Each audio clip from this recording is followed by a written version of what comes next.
Welcome back to the Astrocast. I'm your host, Drew. Today is Wednesday, December 24th. We are 20% into a waxing crescent moon. I've missed you guys. Feel like we haven't gotten to talk a whole lot lately.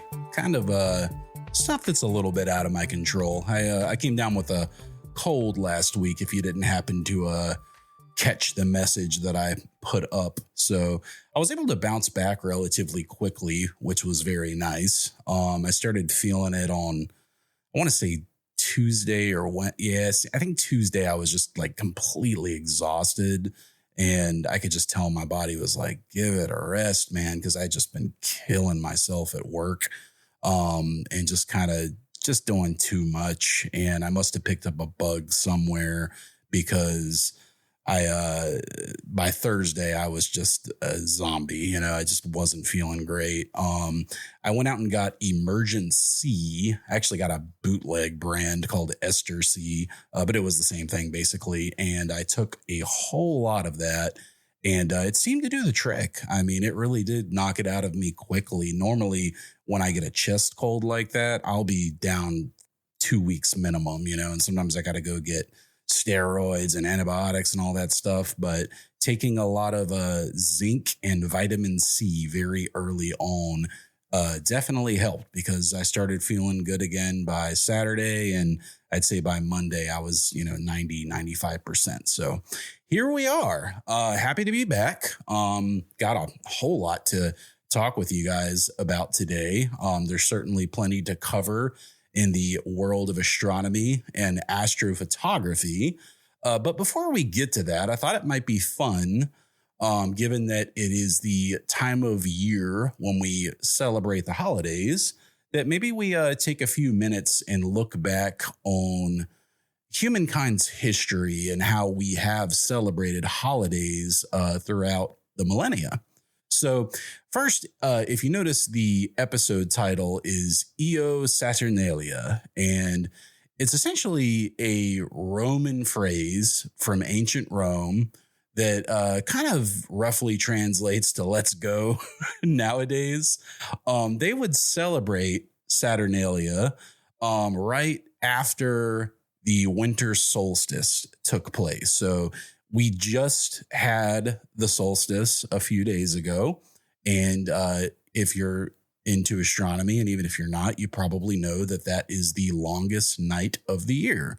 That's certainly something worth celebrating for us because obviously the more dark we have, the more we are able to image. But so many of the holidays throughout humankind's history have kind of tied into one another, and we've taken bits and pieces from this one and given it to another. So I thought it'd be fun to just kind of talk about it.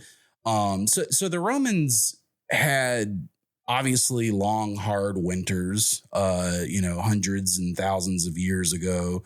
It was definitely a lot more difficult to get by in the winter times.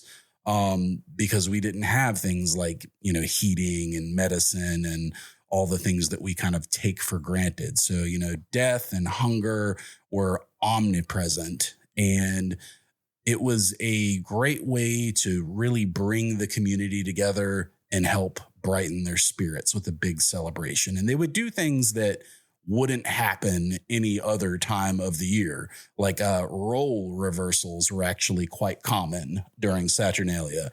So, for example, masters and slaves would be able to reverse their role for the day. So slaves could ask whatever questions they want when they would otherwise be forbidden to do that. And masters would actually wait on the slaves for a day. So it was truly something worth celebrating. And, our ancient ancestors have known about astronomy and the movement of the planets for a very, very long time. And we can see that in star charts and calendars throughout all of history. So they knew when it was around, December 21st, 22nd, that was the longest night of the year. So Saturnalia being named after Saturn. Saturn was a god to the Romans, obviously, and a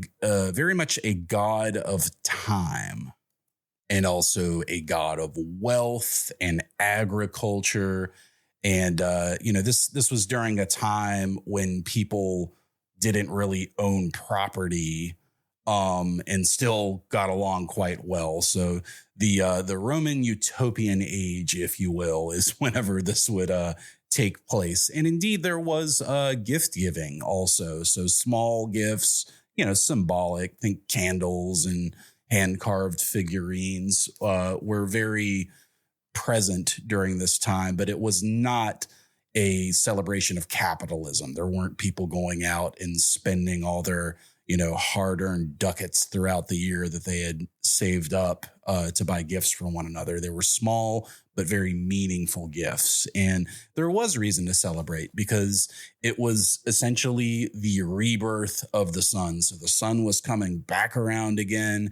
Days were going to start getting longer, which is obviously a very good thing if you're in the midst of the freezing cold winter. And while there obviously were still several hard months ahead, taking out time to celebrate was very important because raising the morale of the people could have just a huge impact on how those following months would go. And the masters obviously knew that they wanted to keep the people in check. And what better way to do that than to give them a huge celebration?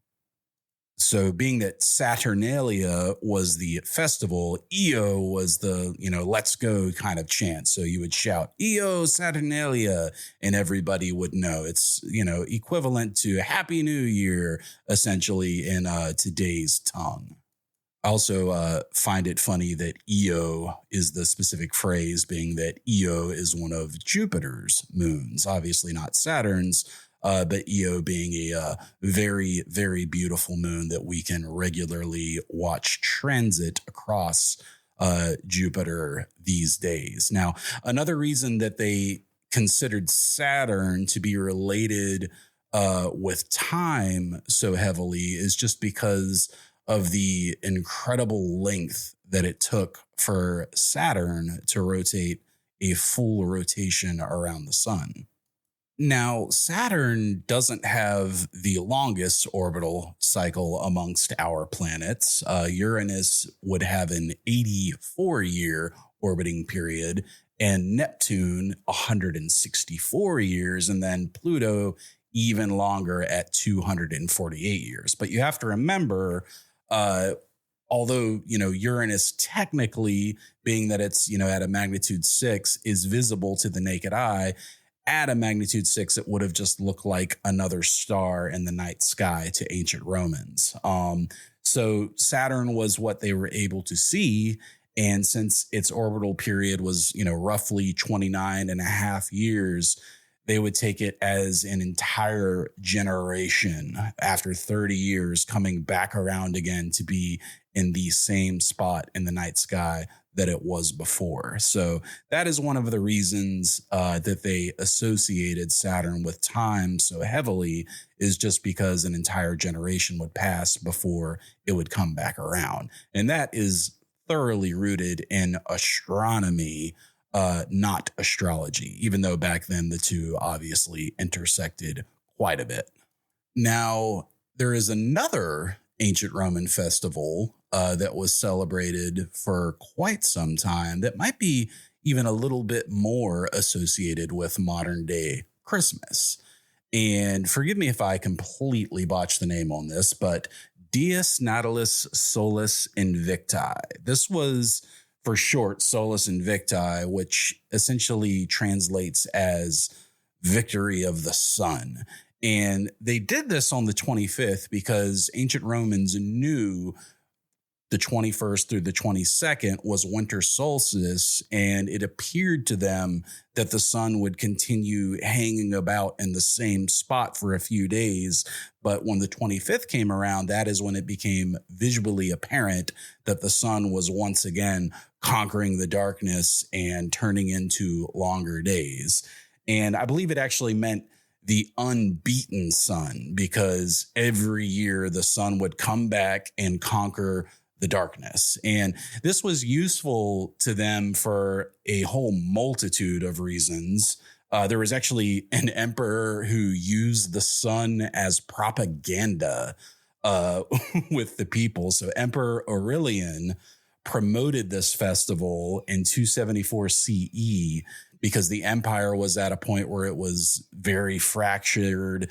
Religions had diversified quite a bit, and the people's loyalty was just very, very fragile at the time.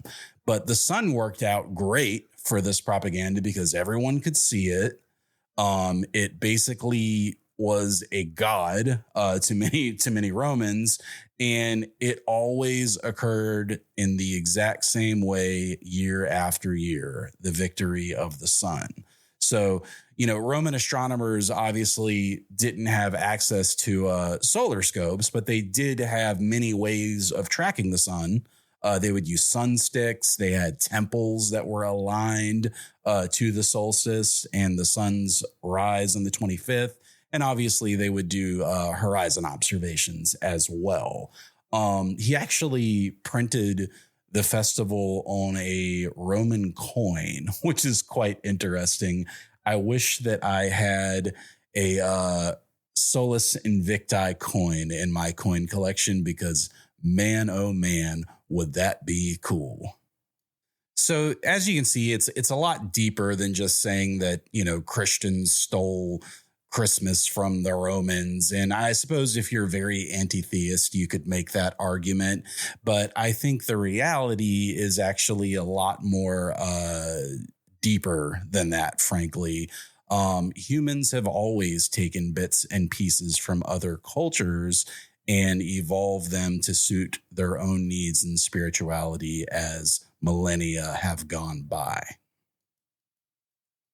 All right. In other news, I have been very, very lucky to have clear skies for several nights over the last week. So last night was not clear, but I did get 5 clear nights right at new moon, which is just always so incredible. And I've got some good news. So I know I've told all of you guys about my neighbors and their lights. I haven't even talked to these new neighbors yet. They're not very personable people, I guess you could say. I've seen the man of the house several times in the driveway and kind of waved and said hi, and he hasn't really spoken back to me. So I'm not going to approach him and tell him, "Hey, I'm an astronomer. Can you turn your lights off?" But the good news is they seem to most nights turn off their backlights around 11 o'clock at night. And, I stepped back and said, let me image with all their lights on and just see how it comes out. And to my surprise, as long as I have my dew shield on, which pretty much I always do, I'm able to block out a lot of that light. So would it be better if it was off? Yeah, absolutely. But my fence blocks out a whole lot of the light, and I have my telescope low enough to where I am able to, angle it to where I can miss most of the light with that dew shield being on. So that's encouraging because, it's tough here because we're already Bortle 7 approaching 8. I mean, I want to get a sky quality meter. They look like they come in so handy. I know Parrish, friend of the show, has one, and it really makes me want to get one because I'd like to be able to actually monitor local skies. And also when I go on dark sky trips, to be able to take one with me. They're not terribly expensive either. I was looking on Agena, and there's a company called Unihedron that sells a very highly rated sky quality meter. It looks like you just press one button and it will give you the readout, depending on obviously your sky's conditions. Those go for $138. So I'll link to those into the show notes. Any purchases that you make through the links in the show notes do go to help supporting the show. So thank you so much for your support. And real quick, while I am on that topic, I just want to take a moment to thank all of my Patreon supporters. We actually did have a few new members join the flock during the little 2-week break that I recently had. So just want to take a moment and thank them. Randy, I can't remember if I thanked you last time or not. Forgive me, but if I did, thank you again. So thanks so much for joining in. And then we also had a new member by the name of Stardust join our ranks just last week.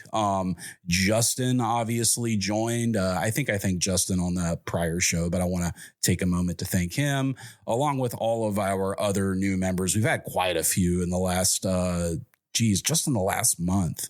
We've got Chris, we've got Jason, we've got Lex, John, James, Ray, Randy, obviously Justin, and Stardust as well. Forgive me, Stardust. I don't know your name off the top of my head, but thanks so much for joining.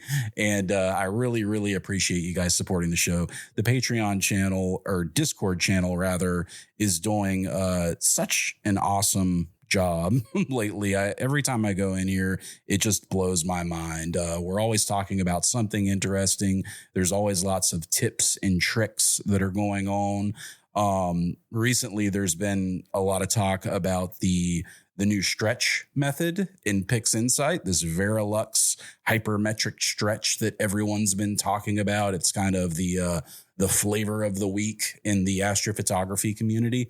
Now, I haven't actually use this new stretching method yet. I did actually find a couple of reviews on it. I watched a couple of videos. Seems like people have mixed thoughts on it. I don't know all of the details as far as how it works compared to something like generalized hyperbolic stretch. I understand it's like a one-click solution where you just basically run the script and then it does everything for you. I'm not a big fan of these types of processes because I feel like there is a lot lost that you could be learning when you do things like that. Like for me, I started with the easy, sweet, soft stretch in PixInsight. And that was great because it was one click and it would stretch the image. And I wanted to know, like, how do they do that? So that's when I started finding out about histogram stretching and linear versus nonlinear data. And once I figured these things out, I was able to eventually learn GHS. And now my stretching, color balance, saturation, pretty much everything is just light years beyond what it used to be. If I look at my photos from just a year or two ago, I can see just such a huge difference in my processing ability. And obviously, I still got a long ways to go. I'm not saying that I am great by any means, but I can say that, using generalized hyperbolic stretch and similar tools where you actually have to tinker with it yourself to get it just right, it's just so much more satisfying. Like last night, I was actually up till about 3 o'clock in the morning at my computer desk working on a project. So I told you guys that I had 5 clear nights here recently at New Moon, and I knew that I wanted to do something Christmassy. And what better object to choose in the night sky at this time of year in the Northern Hemisphere than the Christmas tree cluster. Also, the Cone Nebula is obviously right in the region. It's a small cone-shaped nebula that's very beautiful. And I'm not sure if they call it the Christmas tree cluster just because of the star cluster that's in the area. I don't know if they call it that because the nebulosity, the hydrogen alpha signal in the area very much looks like a Christmas tree if you frame it up that way, which is, I think, upside down compared to what I see in the night sky. But I do know that I really, really like the region. And if you can get a really wide shot in that area. So like for me, I am using my ASCAR SQA 55. And I have combined that with the ASI 2600 MC Pro, and I'm using the Leviathan Optics Spectral Pro light pollution filter. And it is just really, really good data. And this is one of those objects that really starts to pop after you get 20 hours or more data into it. It's not something that is, it's not something that I can, get 100+ hours data on. I don't know. Maybe I could if I just kept going at it night after night after night. I'm sure that I could. But what I'm getting at really is that 20 hours with a good light pollution filter, even from Bortle 7 skies, will give you some really good results, in my opinion. What I've been getting away from this past year is doing the single one night 4-hour integration sessions and then calling it done. Let's credit Justin, big friend of the show, member of the Patreon and Discord, as an inspiration to us all for just deciding to integrate more data. I used to think that 3 to 4 hours was plenty on a given object. And, I'm here to tell you, I was dead wrong. To be frank, I don't even think 20 hours is great. And depending on the object, from skies like mine, that's nowhere near good enough. If you're doing something like the squid and jellyfish nebula, situations like that, the bubble nebula, if it's a really faint target, 60 to 80 hours is going to be what you truly want to do. I did the 45 hours on M45, which obviously is the Pleiades, and I was really pleased with how that came out. That's obviously a very bright reflection nebula. So I probably didn't need to do 45 hours, but I was able to capture all that beautiful dust in the area by doing that. So, make a New Year's resolution, if you haven't yet, to try to start incorporating more data into your sessions. I've gotten so good about setting up for the same target night after night.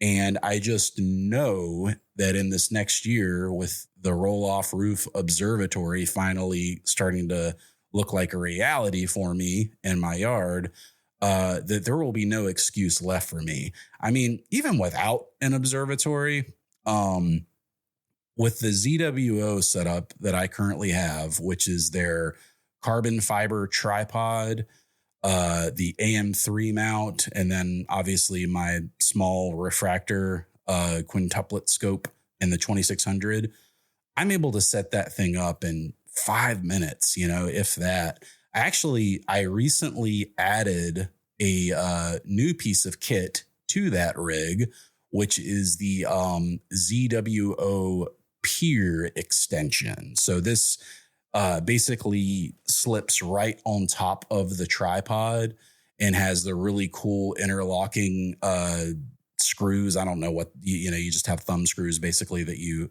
tighten down and it locks it into place.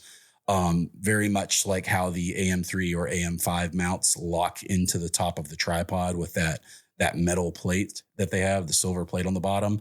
The Pier extension does the exact same thing, but you get like 4 screws instead of just the one to lock it down. And man, oh man, that is a nice little piece of kit. $89 is a lot for a Pier extension. Then again, it's not terrible if you think about it in the grand scheme of astrophotography items. God knows they could probably charge $200 and people would still be lining up to buy it. But I really like it for a couple of reasons.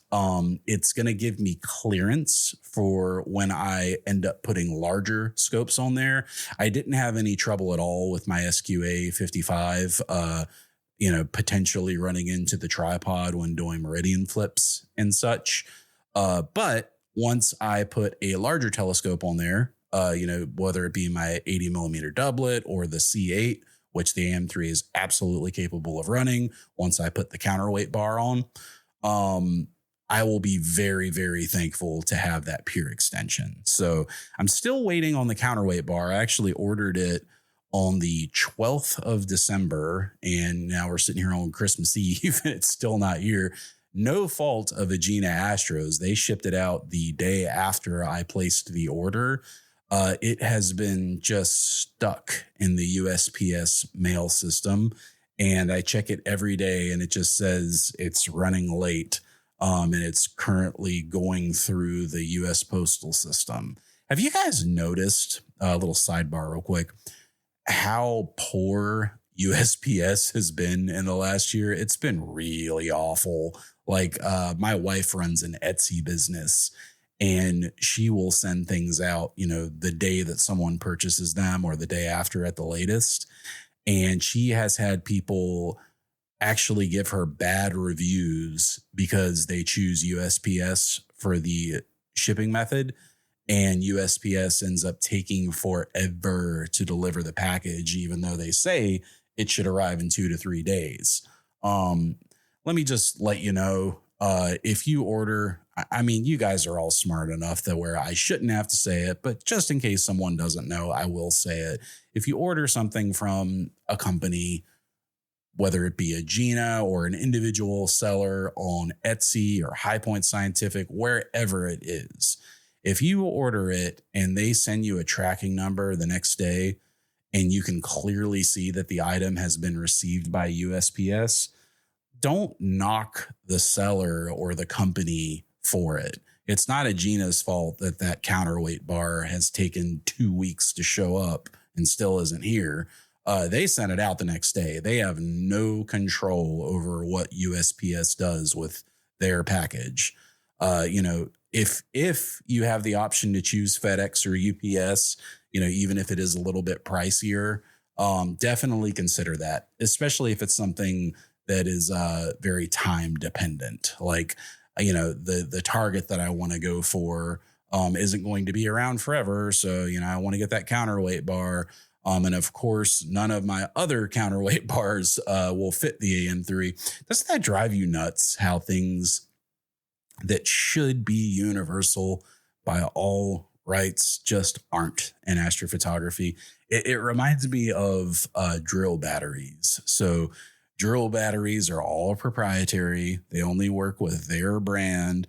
The chargers are the same way. If you have a DeWalt charger, it won't work with their Ryobi charger. Same thing with counterweight bars. They'll have this size versus that size for an Ioptron mount versus a ZWO mount. And it drives me nuts. Like, if these companies could work together a little bit, it would be so much better for the consumer. Luckily, some counterweights seem to be interchangeable. Always check the diameter, though. You can always obviously go to the website that provided the counterweight and check. Or if you have a pair of calipers, you can just slide them in there and check how many millimeters it is. And then, obviously check that against your counterweight bar. Luckily for me, I early on, when I was first getting into astrophotography, I bought several counterweights, trying to learn how to balance the first telescope that I owned.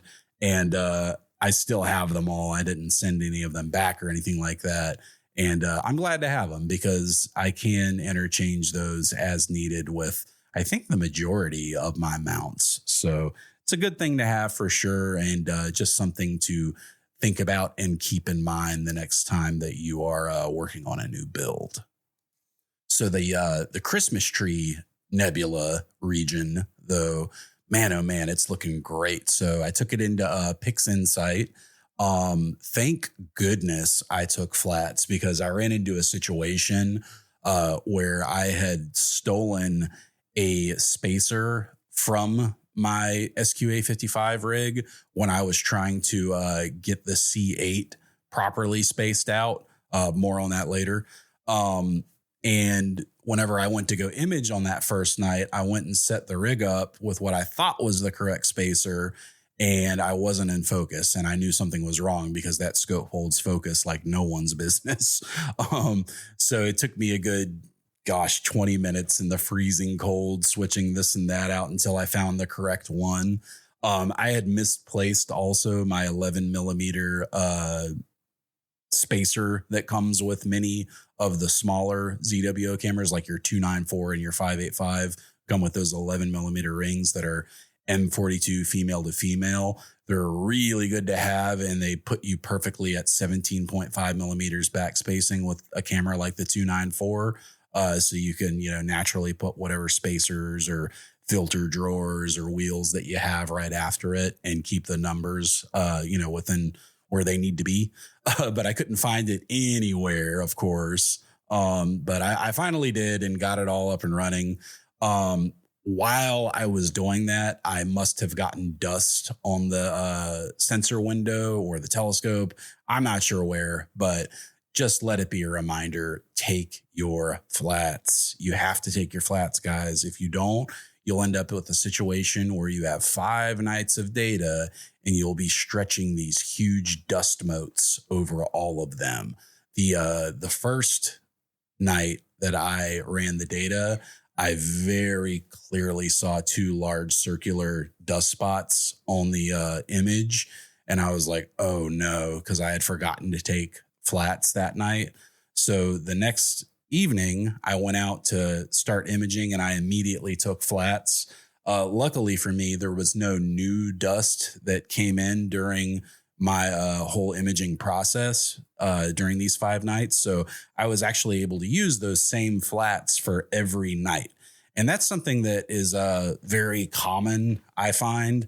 Whenever I'm using flats, if I am not rotating my imaging train or making any changes really to my imaging train, I find that as long as I don't have the telescope in a dusty environment where it's picking up new stuff, I can generally reuse those flats for at least a few nights. I'm not saying reuse the same flats for a month, but if you've got like a 3 or 4 night session, you should be okay to do that if you're not in a super dusty environment. So just a little tip for you there.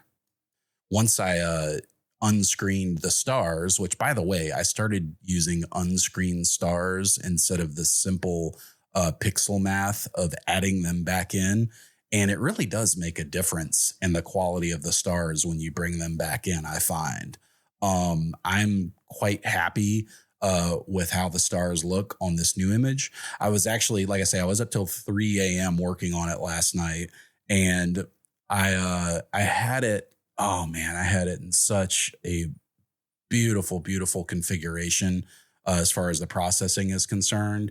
And then I don't know what I did, but I took it too far at one step or another, and I ended up botching the whole thing, which, if you've done this long enough, I'm sure that you have ran into a similar situation as I did. So whenever that happens, I always try to, take a step back and then reprocess the image the next day. Another thing that I really recommend doing in PixInsight is just making sanity copies, every few steps as you're going through the process, particularly if you're doing things that are destructive to the image where they actually change the image. If you know that you've got your, nebulosity looking great in the current phase and you're about to do something like, I don't know, stretch the image further or apply something like noise reduction or, whatever it may be, just make a quick copy of the image. It's really as easy as just clicking on the name in the upper left-hand corner of the image window. Just click and hold and then drag it over and release, and you have a brand new copy of that image, which I will then usually name, step 1, step 2, etc., and then just minimize it and kind of put it off to the side. So that way I know if I royally botch the next part of the process, it's just as simple as opening up that prior image that I was working on, and I should be good to go. So yeah, the data though, man, it looks really good. I hope that I'm all done with it by the time it uploads, because I would love for it to be the show art this week. I'll have to see. Obviously, I've got a little bit of work to do left on it with how everything ended up turning out last night.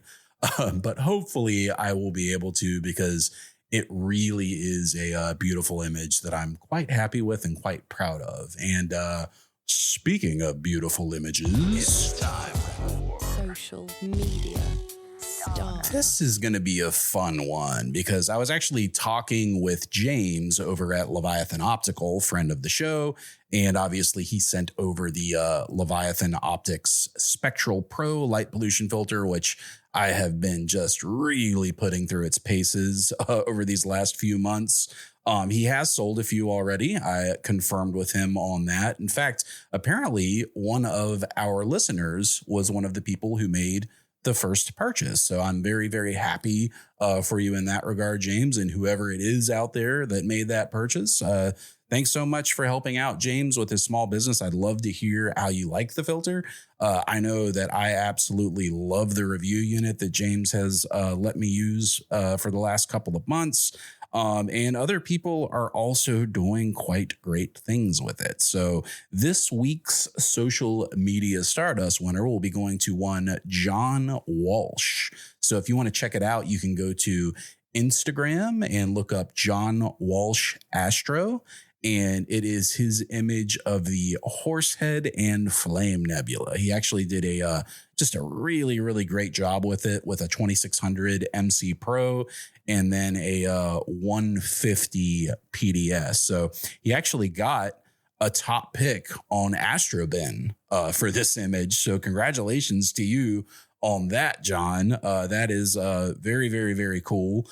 Certainly something that I hope to get one of these days. But you can really see just the fine detail that it's able to bring out in a short period of time. This was an 11-hour image in total, and the amount of the blue doubly ionized oxygen signal that he was able to achieve, and then also the fainter IFN dust, is just remarkable. It's a gorgeous image, and he certainly deserves the recognition that he has gotten for it. So congratulations to you, John. You'll be added in to the list of winners for the 12-month cycle, and then we'll end up announcing the winner at the end of 2026, because I plan on having this be a year-long contest essentially. And then hopefully the prize will grow throughout the year as more people learn about the contest, etc. And I'm hoping to get a few vendors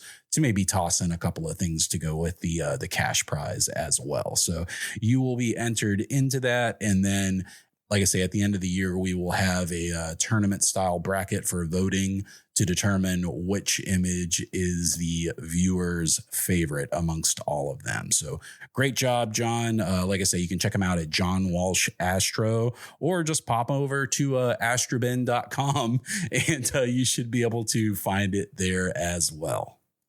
So let me take a minute to talk with you guys about something that I have been thinking a lot about lately. And it's a really important and big move for the show that I'm planning to start in 2026. Longtime listeners of the show may know that next month will mark 2 years that we have been doing the Astrocast, and the show has been remarkably successful in the 2 years. We have listeners all around the globe. We have an incredible community that we have built. And I really couldn't be happier with the show. I absolutely love making it. I love speaking with all of our listeners in the Discord and, the emails that I receive and all of these types of things. And the reason that the show has been successful is because of the community. Without you guys, this show would be nothing. So my heart goes out to you for all of the support that you guys have shown, whether you've just listened to yourself, whether you've joined the Patreon, whether you've shared the show with a family member. All of this matters, and it is the reason why the Astrocast keeps going. Now, that being said, I have been I would say extremely consistent for the most part, with a few exceptions here and there, taking a holiday or getting sick or just having a really busy week, which happens quite a bit in the last few months because I've been just extremely busy with my full-time job. Other longtime listeners of the show probably know that this is a one-man operation. I do all the research for the episodes myself. I record everything myself. I edit and master everything myself. I run the merchandising store myself. I run the website, the podcast hosting. I mean, it's a lot. There is a lot of work that goes into this show to put out an hour-long episode every single week. I think currently the only, help that I have, and really the only help that I need, frankly, is going to be Tim on the Discord. He's been an absolute godsend. He has been super helpful being our Astrocast moderator on the Discord. So big thank you to you, Tim. And then everybody else, obviously, for all the help within the Discord. But I was thinking about this, and I really want to focus on quality in the next year. I've got a pretty large project planned for 2026. It's going to be a 3-part series. I'm happy to announce that I am currently working on it. I'm doing the research and gathering all of the data. I'm not going to tell you what it's about yet. As we draw closer to that release, obviously, I'll be happy to give you some more hints, but it is going to be a pretty ambitious project. The scale is going to be a lot larger than Swan Song. And I think ultimately it'll be a lot better than Swan Song. And I say that as, that's my favorite episode that I've created by far. And I want to do more stuff like that. I want higher quality content. And I've realized that putting out a show every single week that is an hour long is exhausting. And I do not want to put myself in a position where I feel like I am getting crushed and overworked. And I feel like if I continue to try and maintain this current schedule, it's untenable. I will end up cracking and not being able to produce. And I do not want to disappoint you guys because, again, we've built an amazing community around the Astrocast. So that being said, I am planning to move to a 2-week schedule starting in 2026. This is ultimately going to give me more time to prepare each episode, do more fact checking, do more research, and just generally have higher quality episodes. Now, that's not to say that we won't ever release a new episode every week. Of course, we will still do that depending on what the situation is. But a lot of times I can't get things like interviews lined up because I, have to work at, people's behest whenever they're going to join me for an interview. And it's hard to line that up when I only have one evening a week where I can realistically record. And if I'm having to put an episode out every single week, it's hard to line up things like interviews with people that I really, really want to talk to and conversations that I know you guys want to hear. So we will be having a lot more of that in the coming year. I've actually got a really great interview lined up with 2 people that from the show that we're going to be doing in the next week or 2. So, I like I say, really what it is, guys, is I can't keep up this pace. It'll kill me. If I was making a full-time living off of this show, obviously that would be different, but I work 50, 60 hours a week at my full-time job. I have a family that I have to take care of. I have pets that I have to take care of, et cetera, et cetera. I'm not going to tell you all my problems, but I want the Astrocast to be a long-term successful project. And as I step into the 3rd year and I'm seeing all of the growth that the show has had, I think the only way that I can realistically do that and maintain the level of quality that you deserve to hear is by moving to that 2-week schedule for the time being. Now, that might change in the future. I'm not saying that that's set in stone. And obviously, like I say, if I have other things come out, I'd like to put out more shorts. I'd like to put out, occasionally like 15-minute tips and tricks type episodes just to cover one quick topic. And by moving to a biweekly schedule, that's going to just allow me a lot more flexibility to do things like that. So I hope that you will stay with us. I know it's disappointing because I love putting out an episode every week, but as I've said on this show countless times before, I am a person who very, very much enjoys quality over quantity.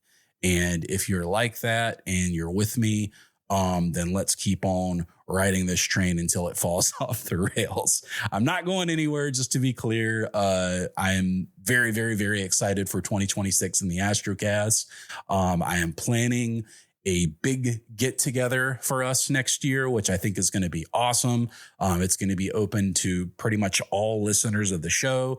So if everything ends up lining up correctly, we'll have our first true public North American meetup in 2026. So you definitely don't want to miss that. And if you want to stay abreast of all of the information regarding such things, please feel free to support the show by going to patreon.com/the Astrocast.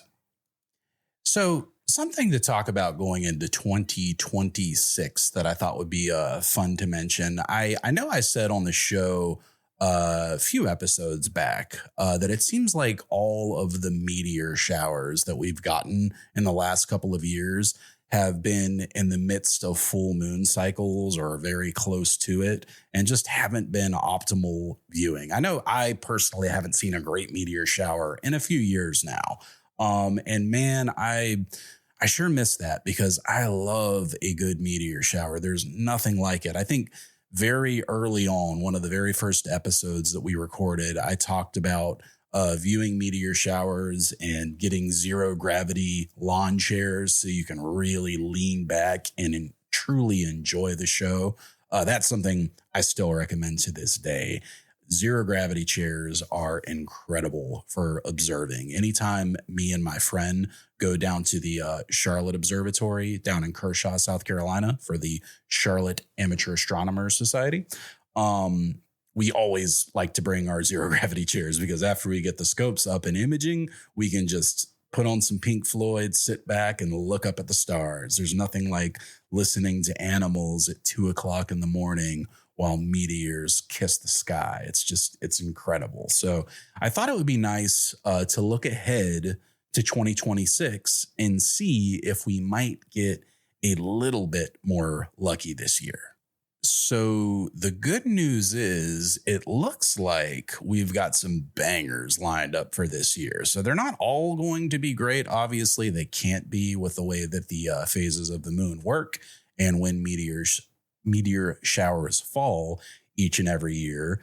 But that being said, we've got some really, really cool stuff to look forward to. So just to give you an idea, the Southern Taurids is a really beautiful show that is known for its fireball meteors.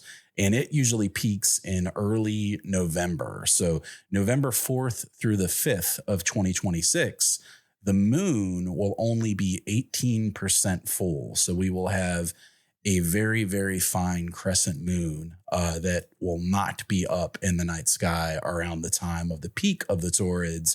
And this could really be a beautiful show to watch. Now, the Northern Taurids take place just a few days later on the 11th through the 12th, and the moon will only be 7% full at that point. So it will also be an excellent opportunity.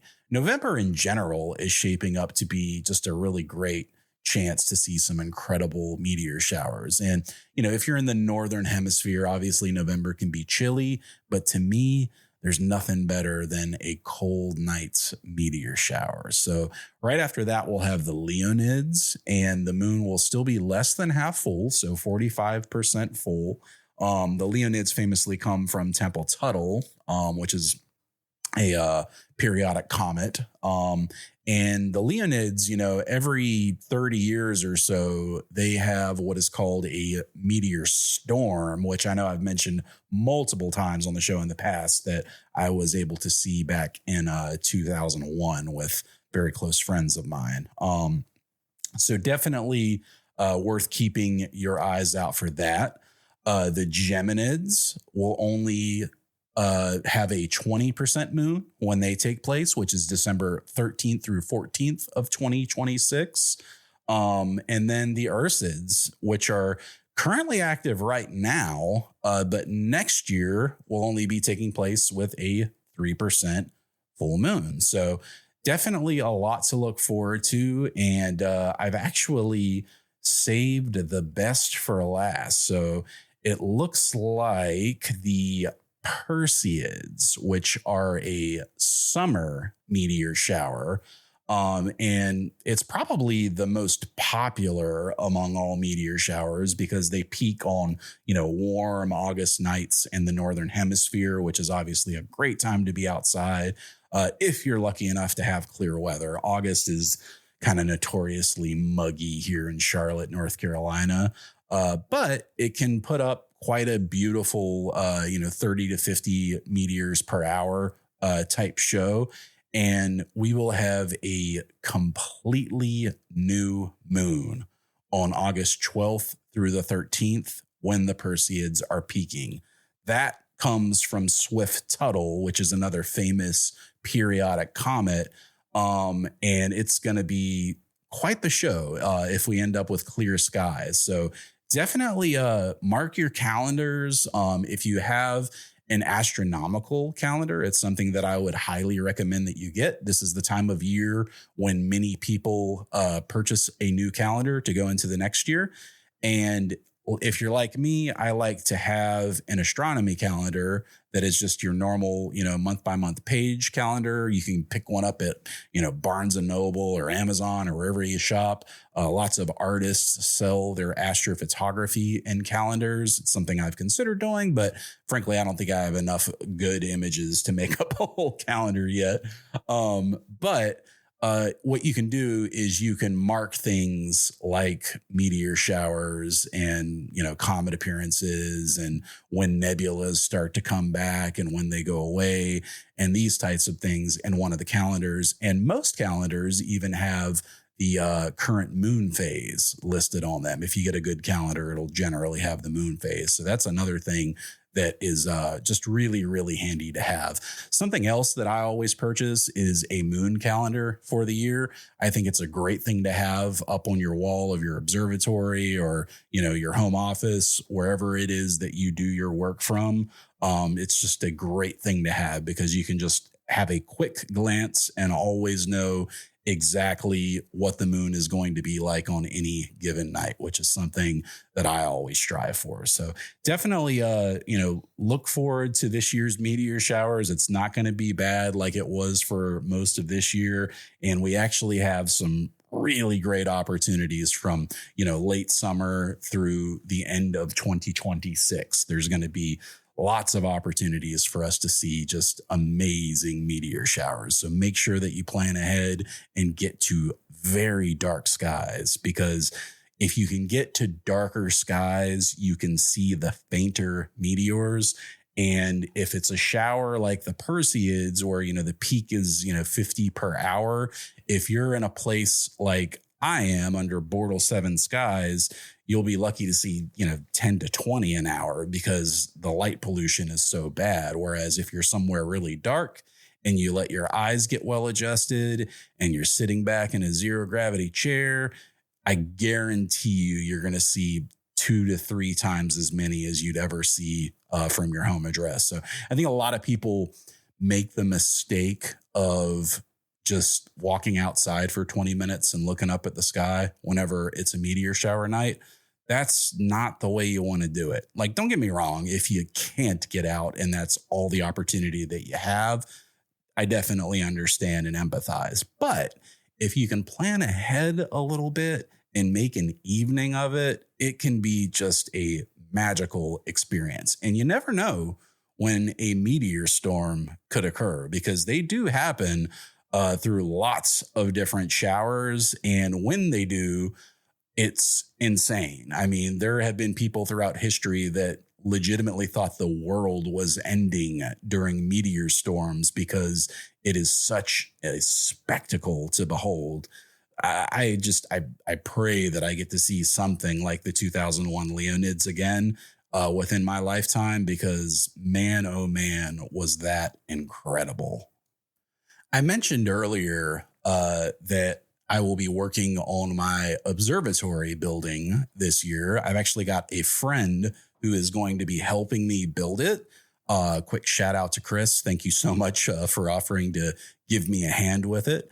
And since I've been setting up a lot more regularly, and I frequently check weather applications, because what I like to do is, if it's going to be clear all night with 0% chance of precipitation, I will just leave my scope out running all night long with a camera on it. And that way, you know, I know if somebody tried to come into my locked yard, which no one ever has and probably never will, knock on wood, that I'm good to go for the night. Now, I use a multitude of apps before I will leave my scope sitting out all night. I have to be extremely confident that there will not be any rain, because we get sudden pop-up storms in North Carolina. I don't think I would do it in the summertime, just because the frequency with which storm clouds just appear out of nowhere seemingly and then just pour down rain is way too frequent in the summer. But in the wintertime, if you plan accordingly, you generally can have better results. So I use a few different apps. Obviously, Astrospheric is a great one to use. It lets you see what the seeing conditions are like, the transparency, wind, clouds, even gives you the KP scale if you're trying to, see if you can see the northern lights on any given night. So that one. And then another one that I found recently is called Windy, like it's windy outside.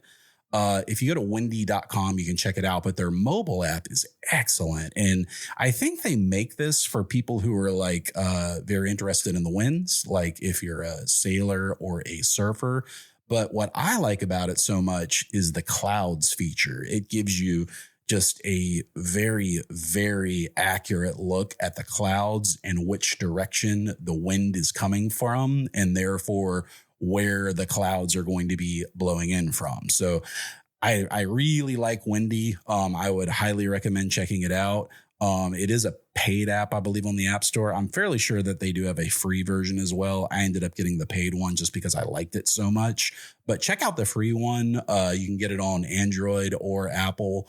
Like I say, it's called Windy. The other one is Astrospheric. So between the two of those, and then obviously the local weather report, I usually can gauge out how it's going to be. But I still always have this worry about rain popping up, obviously. And there's a lot of different ways that you can approach how to be notified about rain in the event of an emergency. Now, obviously, once I have finished the observatory, the plan is to have a Dark Dragons Astro automated roll-off roof for my observatory.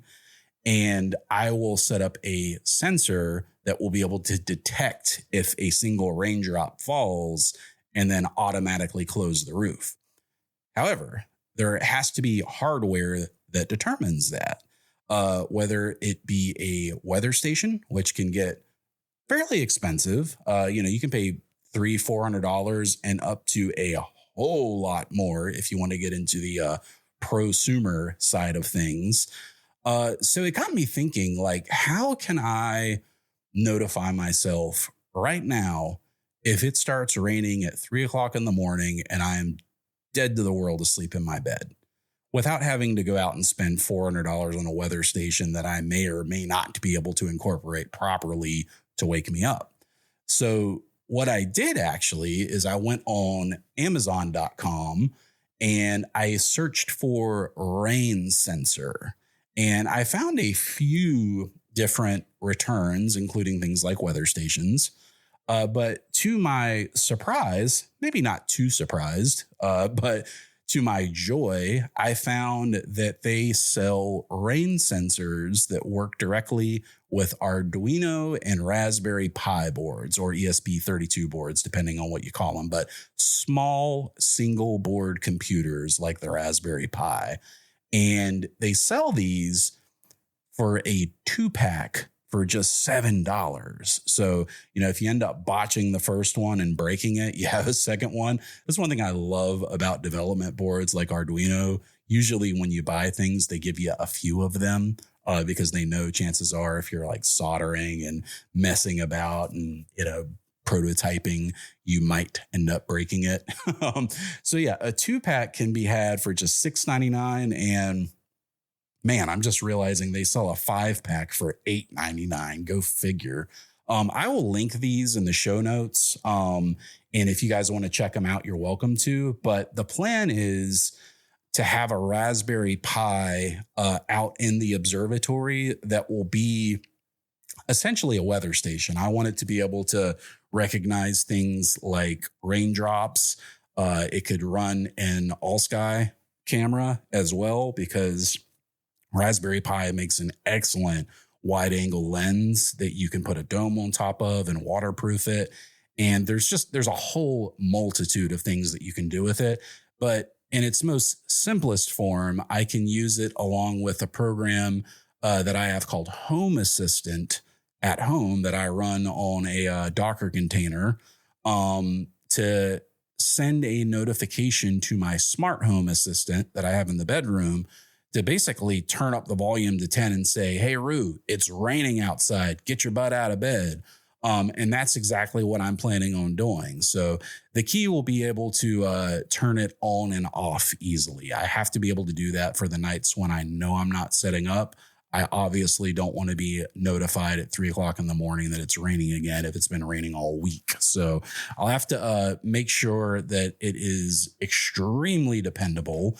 In fact, being that they're sending me 2 of them, I might actually end up setting up 2 different sensors. So if one of them fails for whatever reason, I will always have a backup. And these are very low power devices. So you can run something like an Arduino with a rain sensor with just a solar cell. So you don't necessarily have to have dedicated mains power for it because they just take up very, very little energy. So I thought it would be a really fun project that I can start working on now that will directly tie into the observatory as we begin building it.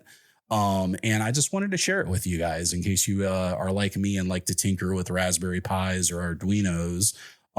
You can certainly check them out. So like I say, I'll link those in the show notes. And if you want to check them out, definitely give them a look. Another thing that I want to mention to you guys is just the absolute awesome time I have had as of late using my iPad Pro with the Apple keyboard attached to it to run the ASI Air. Man, it's nice. And I mention this because it's just such a good user experience to have that trackpad and be able to use an actual mouse and to have a nice, clear, large screen when I'm doing things like polar alignment, whenever I'm setting up plans. It just makes things so much easier. And you don't have to have an iPad Pro in that, Apple one. I know that those are pretty expensive. But even, an entry level $300 iPad could do this excellently with like a Bluetooth keyboard. I highly recommend the Folio kind because you can, actually have the screen fold up like a laptop would and then set it beside you while you're working. Another cool thing I noticed about the ZWO peer extension that I mentioned to you guys earlier is you can actually kind of slot your phone into it while you're doing your polar alignment. And that way you have the screen right in front of you right there. And it's super easy to read while you're, fiddling with your Alt and As knobs to get everything lined up perfectly. But yeah, the The iPad Pro has been a revelation to me. Like, I always knew Apple made great tablets, and I have a Samsung Galaxy Tab S7 that I've had for years now, also with a big OLED screen that's gorgeous. But I have gotten sucked into the Apple ecosystem, and as such, I knew that an iPad would be more productive for me. And I'm actually using a Logic Pro on it. They actually have an iPad version, which is really cool because I'm starting to produce more music again. And that's another thing that will be going in to the new show in 2026. I say the new show, it's the Astrocast, but new format, if you will, which is going to be a little bit more quality, is I hope to have more music involved, and I'm able to do that. So if you've got an iPad laying around, definitely give it a try with your ASI Air, particularly if you've got like a keyboard folio that has a built-in trackpad, because man, oh man, it sure is nice.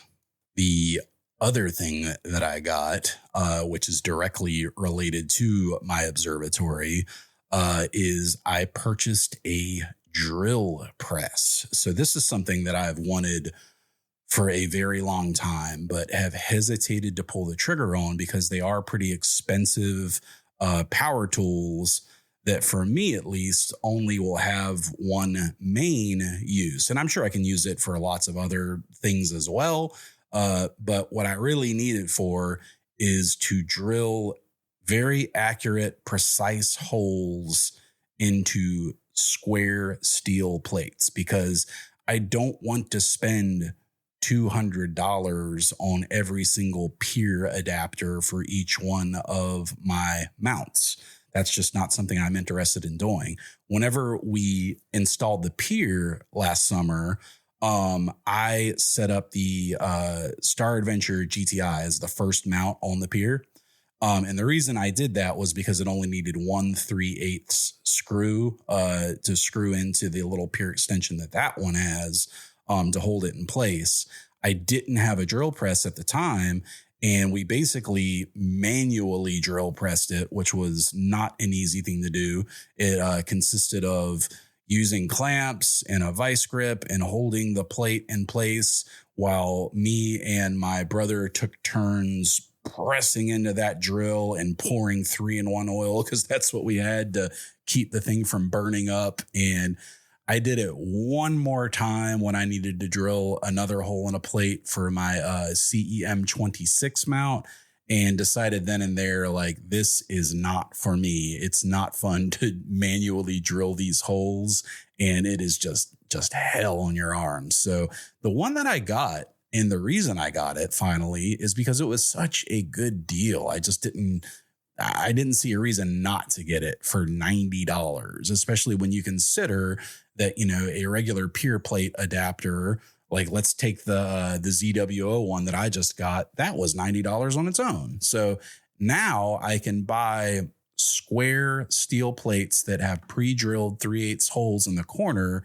that fit my pier exactly, because I have 4 posts that come up from my pier that I can slot them onto, and I can drill any hole that I could ever need into those plates and then immediately adapt any mount. And the first one that I'm going to adapt is going to be my AM3, because I have that counterweight bar coming as well. And the goal ultimately is to get that counterweight bar installed, have it on the pier, and then get the C8 loaded up on it, because the AM3 should absolutely be able to handle it. And I finally got the spacing correct on the C8. I had a lot of trouble with the back focus and getting to that 105 millimeters perfectly, but I've done it. I've got the filter drawer installed. I'm using basically everything that I need to get quality images at this point out of it, including the off-axis guider. So really hoping I can do that soon. Now, I installed there's these things called Bob's Knobs, and I might have mentioned them on last week's episode 2 weeks ago. But those are great, but unfortunately it threw the whole scope out of collimation. So now I got to remove the secondary and get it relatively even. And I already told all that to you guys, but the C8 is coming along, and we are definitely going to have new content out of the C8 when we move into 2026. So definitely have that to look forward to, and just stay tuned for more on that to come. if you guys are interested in the particular drill press that I got, like I say, I got it from Harbor Freight, and it's a 5-speed 8-inch swing drill press, just $89. I will link to it in the show notes. It's not an affiliate link, just to be clear. But if you have a local Harbor Freight in your area, you could probably go up there and pick one up if you wanted to.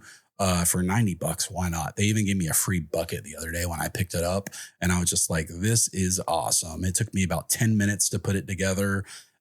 Super easy. It appears to work quite well. It's got a very high rating on their website, so I'll let you know how it goes. I haven't made a pure plate with it yet, but I am planning to this week, so I will definitely keep you guys posted on the drill press's progress.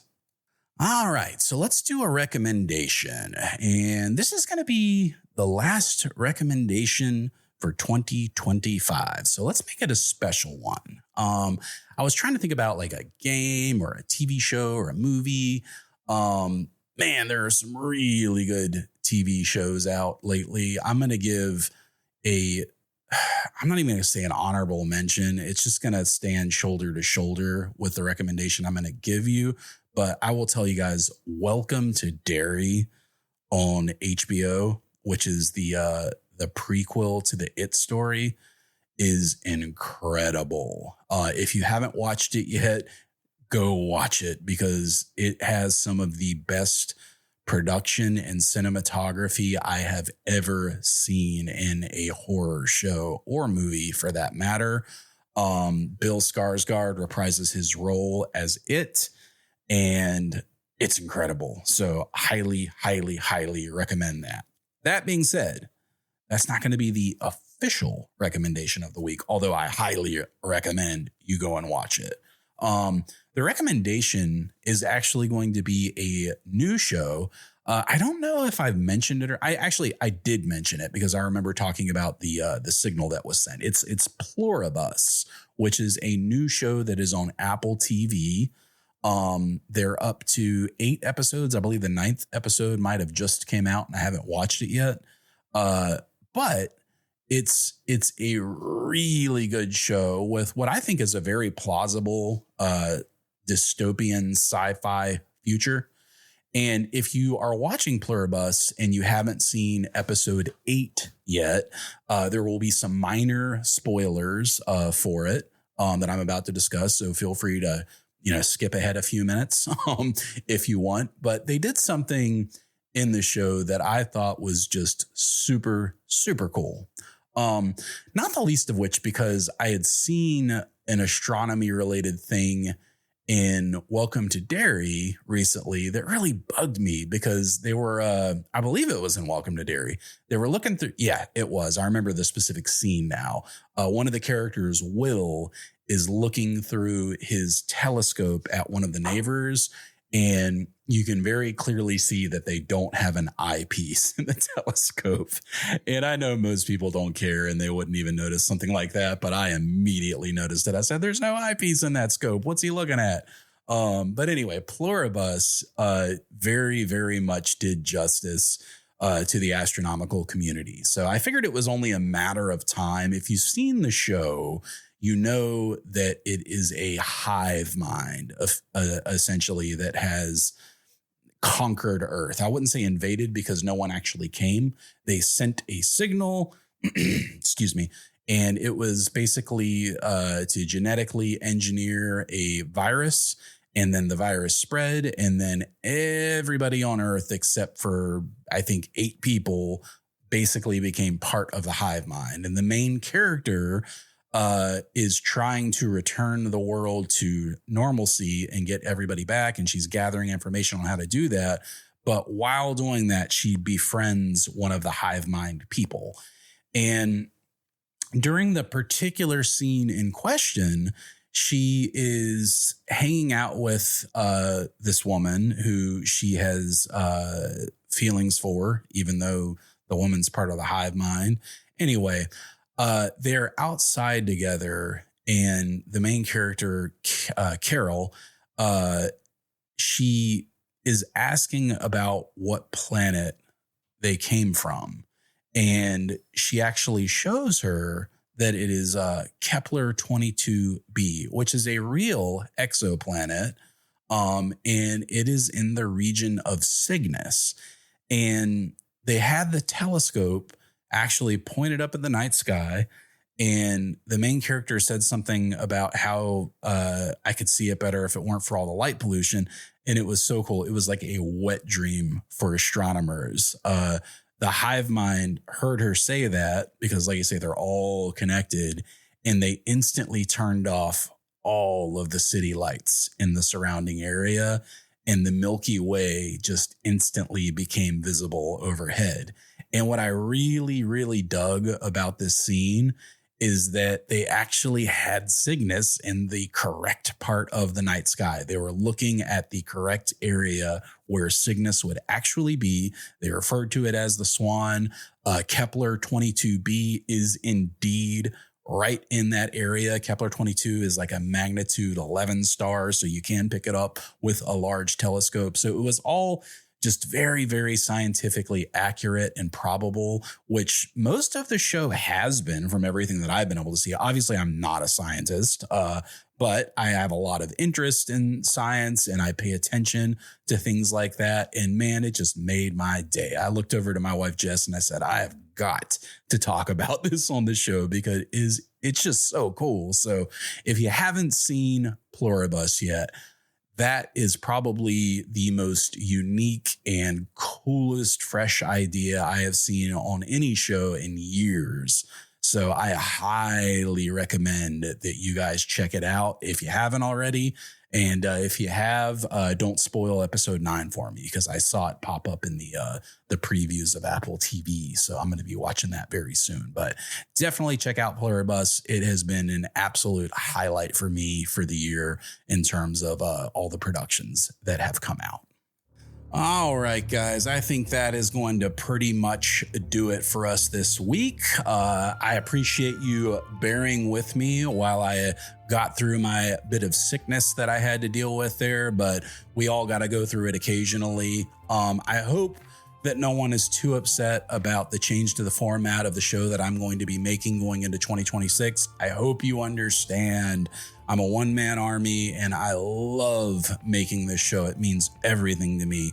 But if I want to keep doing it well into the future, I feel like this is a change that I have to make. So thank you so much for tuning in to all of 2025's Astrocast. I can't thank you guys enough for that. I am your host, Rue, and as always, clear skies. Wednesday evening, the feed goes live. Rue's voice cuts through the dark like a 135. From backyard scopes to mountain peaks, we're all tuned in, no time to sleep. Red dot finders, coma correctors gain. He breaks it down like it's simple, never pain. Comets rising, planets in the frame. Every week we chase the sky by name. Pixels glowing, hearts align, thousands of miles, one state of mind. This is the Astrocast, where the dark brings us to the light.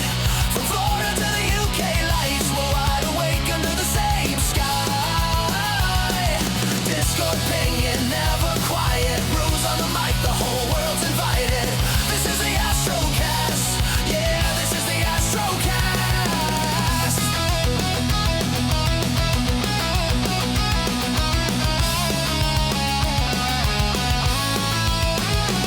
Someone in Texas just nabbed the horse head. A guy in Chicago stacking flats till dawn. Belgium sharing deep sky gems, while Switzerland's hunting fatal